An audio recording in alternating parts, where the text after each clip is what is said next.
Hi, it's me again with Corel Draw Tips and Tricks. And a viewer or subscriber sent me this picture, and it's evidently ready for the engraver. He's put it through some software. But he needed to remove this white background, and it's a bitmap. And I first told him, I said, well, you really need to do that before you do this, because this is a bitmap and you can't break it apart. But here's a solution. You can take a circle and make it the size of your picture, and I'm going to get it right on the money. I'm going to change my nudge factor to 0.001. I'm going to zoom in here. I'm going to click on my circle, and then I'm just going to edge down a little bit. And this circle was not a perfect circle, so I had to stretch the edges. Like you can see, it's a little bit further that away than that away.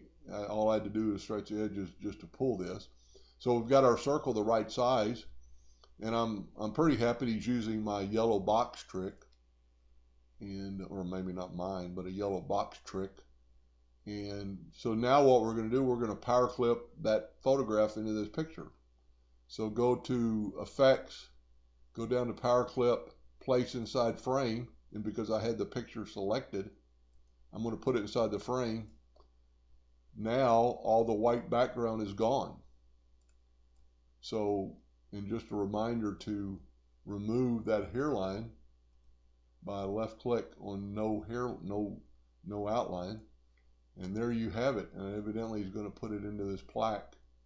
It'll be pretty cool, but you can see it's all transparent. Anyway, I hope that helped him a little bit, and thank you for watching.